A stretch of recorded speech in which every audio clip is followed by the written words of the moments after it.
Nós vamos meditar na palavra do Senhor e eu quero convidar você a abrir comigo a sua Bíblia.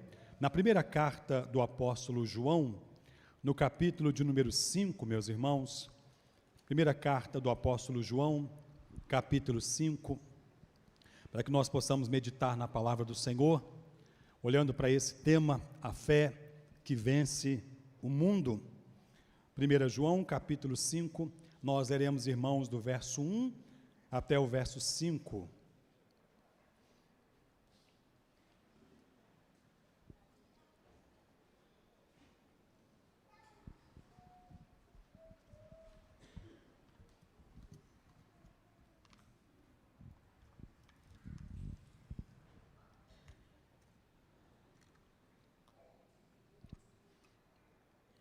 Primeira carta do apóstolo João, capítulo 5, do verso 1 até o verso 5, diz-nos assim a palavra do Senhor: todo aquele que crê que Jesus é o Cristo é nascido de Deus. Todo aquele que ama o que o gerou, também ama ao que dele é nascido. Nisto conhecemos que amamos os filhos de Deus, quando amamos a Deus e praticamos os seus mandamentos. Porque este é o amor de Deus, que guardemos os seus mandamentos. Ora, os seus mandamentos não são penosos, porque todo que é nascido de Deus vence o mundo, e esta é a vitória que vence o mundo, a nossa fé. Quem é o que vence o mundo, senão aquele que crê ser Jesus, o Filho de Deus? Senhor, a tua palavra foi lida, e nós, o teu povo, estamos prontos para te ouvir. Por isso pedimos, fale ao nosso coração, nos edifique e nos fortaleça, em nome de Jesus. Amém. Vencer o mundo, o desafio que a igreja tem, e sobretudo nos nossos dias, meus irmãos. A palavra mundo aqui, nesse texto, é cosmos. Significa o mundo com tudo que nós temos criado, que vemos, toda a obra da criação do Senhor, mas principalmente, dentro do contexto desta carta, mundo aqui significa um sistema de valores, de práticas, de direcionamentos, de comportamento, mundo no sentido contrário ao espiritual. É no mesmo sentido da palavra mundo aqui, que nós temos também lá em Romanos capítulo 12, quando o apóstolo Paulo faz o rogo, dizendo: rogo-vos, pois, irmãos, que não vos conformeis com este século, mas transformai-vos pela renovação do vosso entendimento. A ideia de século e mundo traz consigo o mesmo princípio. Quando diz não nos conformarmos com o século, está dizendo não se conforme com as práticas do nosso tempo, dos nossos dias. E quando diz aqui também sobre a vitória sobre o mundo, nós somos chamados como igreja a vencer um sistema que muitas vezes empreende contra nós forças que vão diretamente contrárias a tudo aquilo que a palavra de Deus estabelece. 3 coisas o apóstolo vai tratar aqui nesta carta, meus irmãos, que denotam a vitória que nós temos sobre o mundo: a fé, o amor e a obediência aos mandamentos da palavra do Senhor. Essas são as 3 bases tratadas aqui em toda esta carta. Essas 3 bases denotam ou apontam diretamente para o verdadeiro cristianismo, para o verdadeiro cristão: a fé em Jesus Cristo, o amor por Deus e uns pelos outros, e a obediência ao mandamento, à palavra do Senhor. São situações que nos vão ser ensinadas aqui claramente no intuito ou na direção para que nós possamos vencer o mundo. Não vencemos o mundo como quem luta contra pessoas. O apóstolo Paulo chega a dizer, lá em Efésios capítulo 6, a partir do versículo 10, ele diz que a nossa luta não é contra carne e nem contra sangue, mas a nossa luta é contra principados e potestades, contra os dominadores deste mundo mal nas regiões celestiais. Somos chamados a lutar contra valores que vão na contramão daquilo que a palavra de Deus estabelece. Por isso ele começa dizendo aqui, meus irmãos, que para que nós possamos vencer este mundo, vencer essa batalha, é preciso que nós de fato tenhamos nascido de novo. Porque a vitória sobre o mundo não está na nossa força, mas está em quem nós nos tornamos em Cristo Jesus. E ele começa dizendo então, todo aquele que crê que Jesus é o Cristo, é nascido de Deus, e todo aquele que ama o que o gerou, também ama o que dele é nascido. Aqui o apóstolo trabalha claramente a respeito da fé, a fé em Jesus Cristo, e a expressão aqui, Jesus é o Cristo, ele fala do Jesus homem, nascido de Maria, o homem que viveu entre eles, e que aos seus 30 anos foi diante de João Batista para ser então batizado por ele e assim ser investido da sua autoridade sacerdotal para oferecer o sacrifício perfeito por nós. Então o Jesus aqui refere-se ao Jesus histórico, ao homem que esteve nessa terra, mas a expressão Cristo significa ungido. O Cristo que foi ungido para ser o nosso Salvador, para ser o Messias, para operar, para realizar a obra perfeita por todos nós. Ele diz então aqui, todo aquele que crê que Jesus de fato pisou nessa terra e que ele é o Cristo, é nascido de Deus. O apóstolo faz questão de reafirmar isso aqui, meus irmãos, porque nos dias em que esta carta está sendo escrita, estava crescendo um movimento que viria ganhar força no século II, que era o movimento do gnosticismo, e esse movimento era um movimento que atacava a questão central do Evangelho. Jesus não pisou nessa terra, Jesus não foi real aqui. E o que aquele que chamamos de proto-gnosticismo, ou pré-surgimento do gnosticismo, dizia que a matéria é má. Por isso, se Jesus é Deus, ele não poderia entrar em contato com a matéria. Logo, Jesus não esteve aqui. E se Jesus não esteve aqui, toda a nossa esperança seria vã. Se ele não veio como Cristo prometido, ungido de Deus, aquele que o apóstolo João diz, eis o Cordeiro de Deus que tira o pecado do mundo. Se ele de fato não esteve aqui, se ele não foi o Cordeiro de Deus que tirou o pecado do mundo, continuamos todos nós perdidos e condenados nos nossos pecados. Destruir essa fé, destruir essa esperança, era levar a igreja à derrota. O mundo dos dias em que o apóstolo está escrevendo imprimia sobre esta igreja, ou sobre a igreja, este desafio: crer contra a falsa doutrina, contra o falso ensino, contra a destruição da verdadeira base do cristianismo. Por isso, Jesus é tanto o homem histórico que pisou nessa terra, quanto o Cristo, o ungido, o Messias, aquele que veio e pagou o preço pelos nossos pecados. A vitória da igreja sobre o mundo, meus irmãos, se dá sob esta fé. Todos os valores, todos os conceitos, todas as circunstâncias, todas as situações que muitas vezes vêm na contramão, fazendo minar a nossa fé, tentando matar a nossa esperança, tentando diminuir a confiança que temos no Deus Todo-Poderoso, e nós precisamos bradar com a maior certeza, esperança e fé que move o nosso coração. Mas aqui é interessante que o apóstolo diz que aqueles que creem que Jesus é o Cristo são nascidos de Deus. O homem não passa a crer por si só. Ninguém por si só, num belo dia, acorda e diz: hoje eu vou passar a crer em Jesus.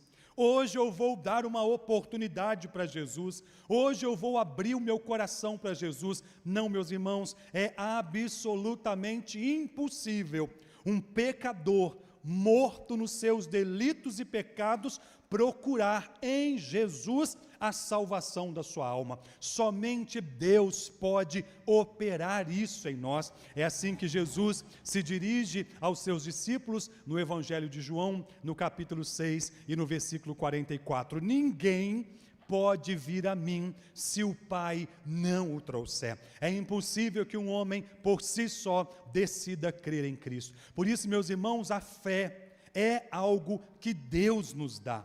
É um dom que Deus nos dá.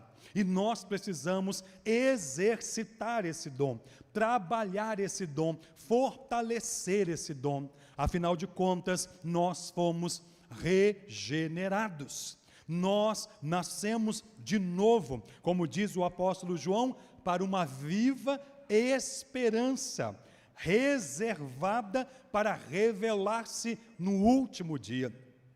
Toda a nossa caminhada, meus irmãos, está pautada única e exclusivamente na fé que nos move, na fé que nos faz seguir em frente, na fé que nos faz negar a nós mesmos, na fé que nos faz lutar contra nós mesmos, na fé que nos faz ouvir, ecoar dentro de nós a voz do Espírito Santo que nos convence do pecado, do juízo e da justiça. Por isso, se existe algo pelo que a igreja deve lutar pela manutenção, é a sua fé. E se existe um meio pelo qual a igreja vence o mundo, e mundo aqui com seus conceitos, valores, com toda a sua deturpação, com tudo aquilo que vai na contramão do que nos diz a palavra de Deus, é a fé que nos move. É pela fé que você luta contra a sua carne. É pela fé que você resiste à tentação. É pela fé que você olha para Jesus em meio às maiores dificuldades da sua vida. É pela fé que você continua caminhando, mesmo quando o mundo imprime contra mim, contra você, as piores e maiores tempestades. Foi Jesus quem disse: no mundo tereis aflições, mas tende bom ânimo. E este bom ânimo, meus irmãos, vem da certeza da palavra de Deus. A certeza dessa palavra que é a nossa convicção, assim como nós lemos na carta aos Hebreus, no capítulo 11, quando descreve o que é esta fé que nos faz vencer o mundo. A fé é a certeza das coisas que se esperam. A fé é a convicção dos fatos que se não veem. É pela fé, meus irmãos, que nós esperamos o cumprimento da promessa do Senhor.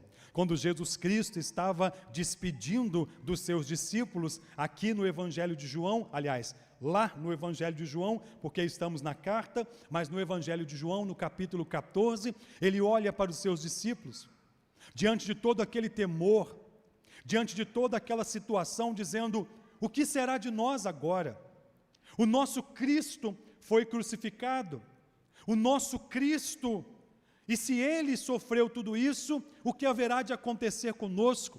Se Ele está prestes a ser condenado na cruz, se os homens conseguiram persegui-lo e estão prestes a matá-lo, o que será de nós?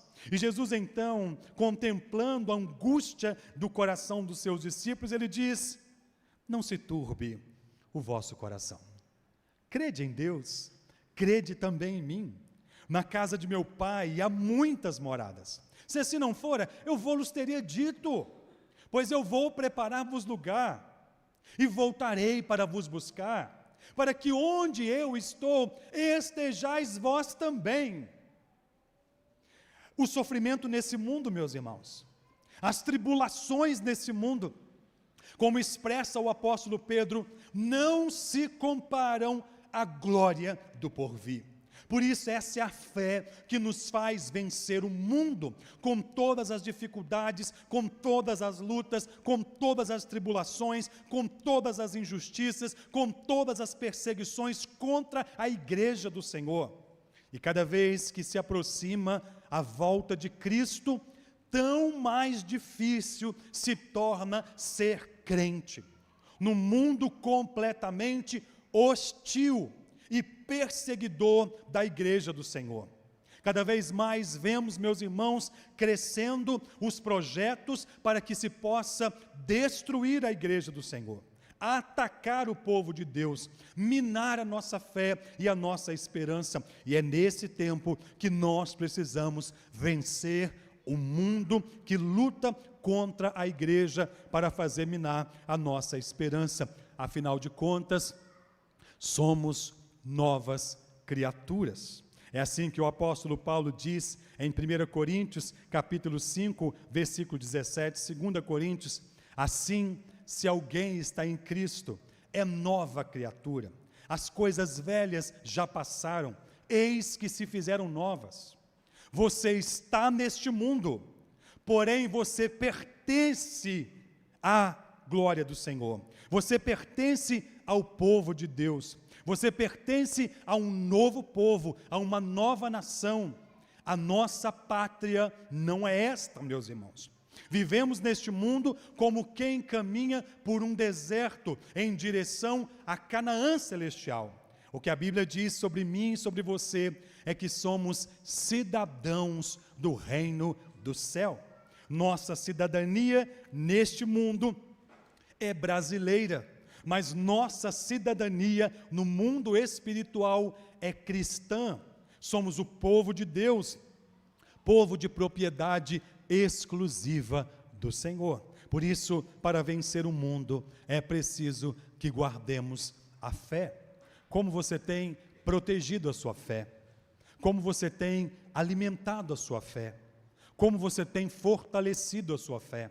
Muitas vezes, meus irmãos, nós vamos vivendo a vida, nós vamos caminhando um dia após o outro, e vamos nos envolvendo tanto com o sistema desse mundo, com os valores desse mundo, com as pressões desse mundo, com os compromissos desse mundo, com as coisas deste mundo, que vamos nos descuidando das questões fundamentais, elementares e mais importantes, porque são questões que definem a nossa eternidade. Cuide da sua fé, alimente a sua fé, valorize a sua fé. Muitas vezes, meus irmãos, para que nós possamos cuidar da nossa fé, precisamos desenvolver os frutos do Espírito. Precisamos lutar contra as obras da carne e precisamos investir nas obras do Espírito. Precisamos exercer cada vez mais os frutos do Espírito num mundo que imprime contra nós, de maneira cada vez mais forte, a frieza espiritual, o relativismo espiritual, a falta de compromisso e de envolvimento com Deus e com as coisas de Deus. Somos, meus irmãos, empurrados cada vez mais para a apatia, para a frieza espiritual, para o conformismo, para o comodismo. Somos cada vez mais levados para um sistema que, se nós não cuidarmos, nós vamos nos tornando apenas mais um no meio da multidão. A nossa luz deixa de brilhar, nós deixamos de fazer a diferença, a nossa fé deixa de ser uma fé que impacta a geração onde nós estamos. E nós vamos nos conformando com este século. Por isso, nós somos chamados, meus irmãos, a um inconformismo. Somos chamados a não nos conformarmos com este século, com este tempo.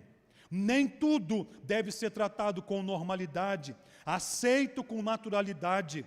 Lembre, meus irmãos, que estamos inseridos num sistema de valores, de conceitos que vão na contramão da palavra de Deus. Por isso, guarde a sua fé, pois ela é o que te ajudará a vencer as pressões desse mundo e de tudo o que nós enfrentamos.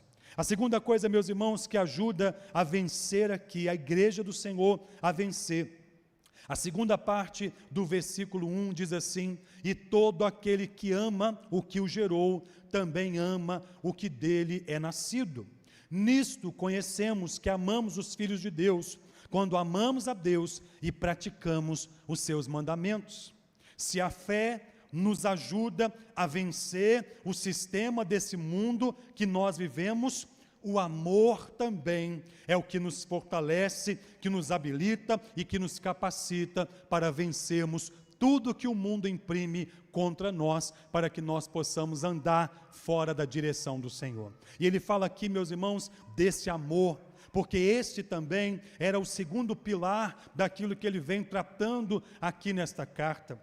Aquilo que de fato identificava o verdadeiro cristão, a fé em Jesus, o amor por Deus e o amor uns pelos outros. Aqui nessa carta, o amor vai ser tratado quase que em todos os capítulos. E existe uma pergunta confrontante aqui, e que diz assim: como nós vamos dizer que amamos a Deus a quem nós não vemos, se não amamos o nosso irmão a quem nós vemos? O amor, meus irmãos, não pode ser uma teoria. O amor não sustenta ou não se sustenta sob a hipocrisia. Ou amamos verdadeiramente, ou vivemos uma farsa religiosa e corremos o risco de ouvirmos o Senhor dizer naquele grande dia: apartai-vos de mim, malditos, porque eu não vos conheço. Aquele que de fato é nascido de Deus, meus irmãos, ama a Deus e ama os irmãos. Por isso, ele trabalha essa questão aqui dizendo: e todo aquele que ama o que o gerou, também ama ao que dele é nascido. Em outras palavras, todo aquele que ama a Deus, porque fomos gerados em Deus, nos tornamos novas criaturas em Deus, também ama todo aquele que é nascido de Deus. Ele usa aqui a linguagem de uma geração e de um parto para dizer uma nova vida, uma nova pessoa foi gerada, um novo crente foi gerado, e com esta nova geração, novos conceitos, novos comportamentos, novas atitudes. E atitudes, meus irmãos, que se tornam surpreendentes para o mundo mau no qual nós estamos. O mundo que nós vivemos, meus irmãos, volta aos primórdios, olho por olho e dente por dente. O mundo no qual nós vivemos é um mundo individualista. Um mundo que cada vez mais tem feito força para que as pessoas se isolem umas das outras, não tenham perdão umas para com as outras, sejam rancorosas, magoadas e pessoas que lutam umas contra as outras. E muitas vezes, meus irmãos, isso tem invadido a igreja do Senhor. Corremos o risco de falarmos de amor e sermos reprovados na prova do verdadeiro amor. Porque se amamos aquele que nos gerou, se amamos o Deus que por nós deu a vida, precisamos amar também uns aos outros. O amor que precisamos ter uns pelos outros, meus irmãos, é o mesmo amor que Jesus teve por nós. Se olhe no espelho, veja quem você é, reflita sobre a sua própria vida e se pergunte: será que eu mereço o amor de Deus? Possivelmente, meus irmãos, a resposta será não, porque você verá todas as suas falhas, porque você verá todos os seus erros, porque você verá todas as suas imperfeições, e você só conseguirá desfrutar desse amor entendendo que Deus prova o seu próprio amor para conosco pelo fato de ter Cristo morrido por nós, sendo nós ainda pecadores. Cristo não te amou esperando perfeição de você. Cristo não te amou tendo a expectativa de que você se transformasse na melhor pessoa do mundo. Antes, pelo contrário, com as suas imperfeições, com as suas falhas, com os seus erros, Ele te amou. E nós somos chamados, meus irmãos, a amar também. Diz aqui o verso 2: nisto conhecemos que amamos os filhos de Deus, quando amamos a Deus e praticamos os seus mandamentos. Somos chamados também a amar como nós fomos amados. Essa pessoa que está do seu lado está longe de ser perfeita. Esse pastor que está aqui pregando a palavra para você, está longe de ser perfeito. Você que nos assiste, essa pessoa que está do seu lado, está longe de ser perfeita. Você está longe de ser perfeito. Mas para mudar a mim e a você, é que Jesus deu a sua vida em resgate pela nossa. Somos chamados a amar uns aos outros nos mesmos moldes do que Cristo amou. E é assim que a igreja vence o mundo. O mundo é marcado por rancor, mágoa, guerras, perseguições, maldade. Cada vez mais, meus irmãos, a vida tem se tornado relativa. Cada vez mais tem perdido seu valor.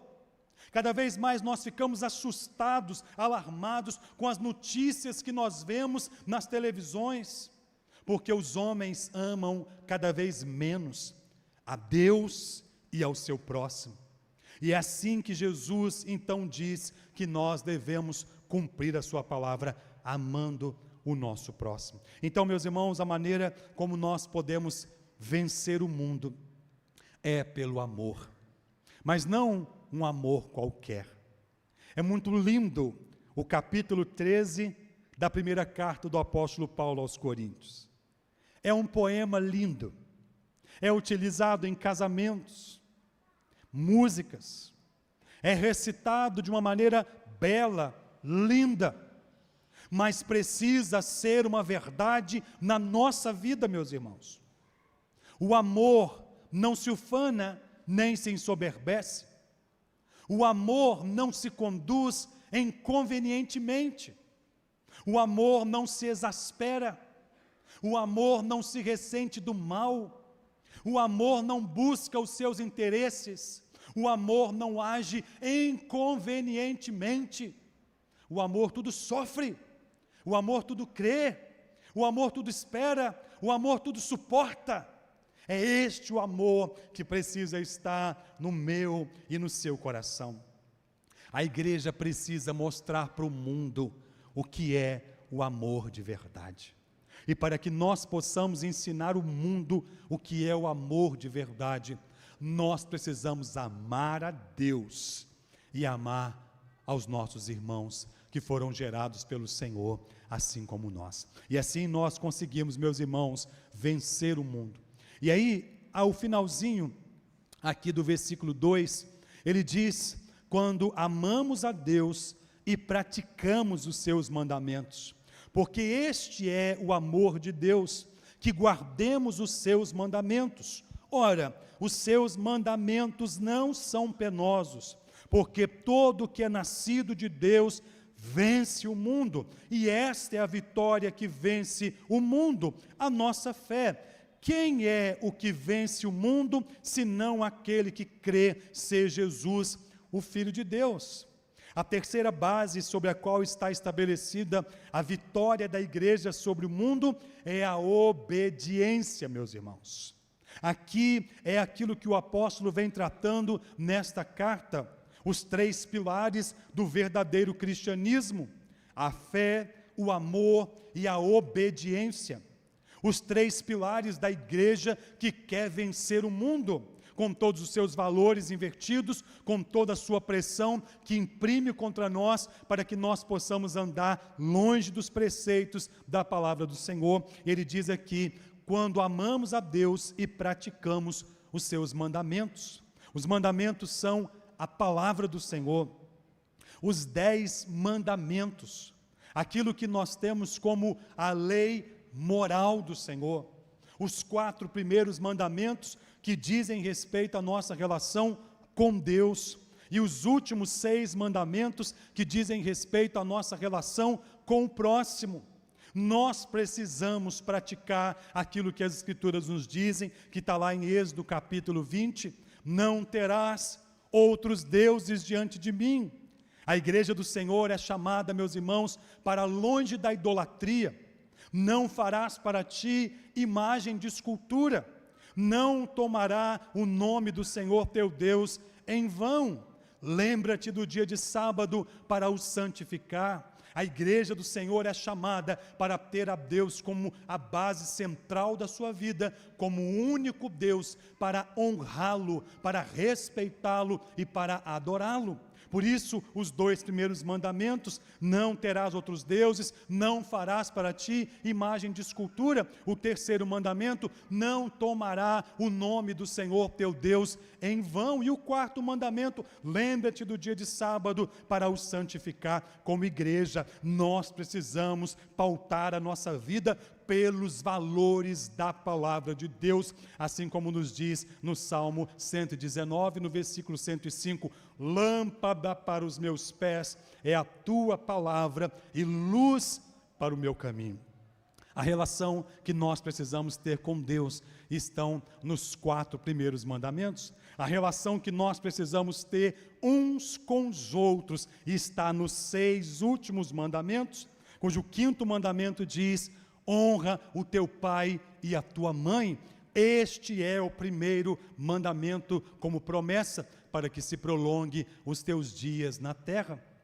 Não matarás, não furtarás, não adulterarás, não dirás falso testemunho, não cobiçarás coisa alguma que pertence ao seu próximo. Obedecer os mandamentos do Senhor, meus irmãos, é pautar a nossa vida pelos valores da palavra de Deus. Quando Jesus vai ser perguntado em relação qual é o principal dos mandamentos, qual é o mandamento que eu não posso deixar de obedecer, qual é o principal deles, e Jesus então sintetiza os 10 mandamentos em 2: amarás o Senhor teu Deus sobre todas as coisas e ao teu próximo como a ti mesmo. Para vencermos o mundo, meus irmãos, é preciso que a palavra de Deus seja de fato, de verdade, lâmpada para os nossos pés e luz para o nosso caminho.